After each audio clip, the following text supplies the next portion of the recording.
අද මං ඔයාට ඔයාගේ වටිනාකම තේරුම් ගන්න පුළුවන් හරි අපූරු කතාවක් කියන්න යන්නේ.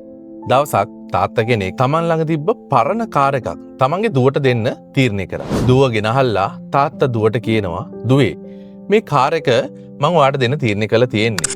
හැබැයි ඔයා මට පොඩි උදව්වක් කරන්න ඕන. දුව අහනවා මොකද්ද තාත්තේ කියලා. තාත්තා කියනවා ඔයා ඉස්සෙල්ලා මේ කාර් එක අරන් ගිහිල්ලා පරණ බඩු කඩේකින් අහන්න මේ කාර් එක දීලා අපිට කීයක් ගන්න පුළුවන්ද කියලා. ඉතින් දුව මේ කාර් එකත් අරන් අර පරණ බඩු කඩේට යනවා. ගිහලා අහනවා මේ කාර් එක ඕගලන්ට දුන්නොත් අපිට කීයක් දෙන්න පුළුවන්ද කියලා.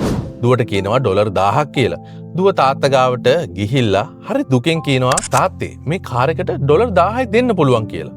තාත්තා කියනවා හරි පුතේ ඔයා ආයි ගිහිල්ලා උගස් කරන තැනකට ගිහිල්ලා අහන්න මේ කාර් එකට අපිට කීයක් ගන්න පුළුවන්ද කියලා. දුව ආයි යනවා.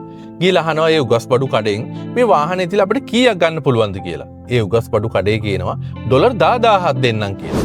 දුව ටිකක් සතුටින් ආයි තාත්තා ළඟට ගිහිල්ලා කියනවා තාත්තේ ඒ උගස් බඩු කඩෙන් කිව්වා මේ කාර් එකට ඩොලර් 10000ක් දෙන්නම් කියලා.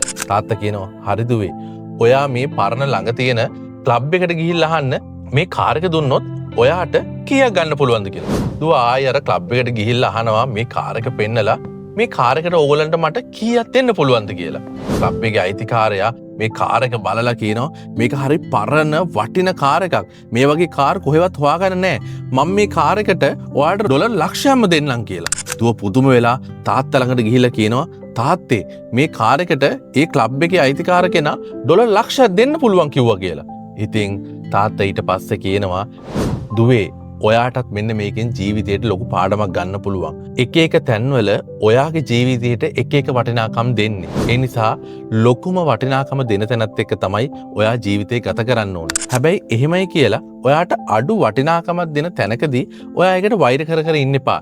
එතනින් පුළුවන් තරම් ඈත් වෙලා ඔයාට නියම වටිනාකමක් දෙන තැනත් එක්ක ඔයා ජීවත් වෙන්න පුරුදු වෙන්න කියලා.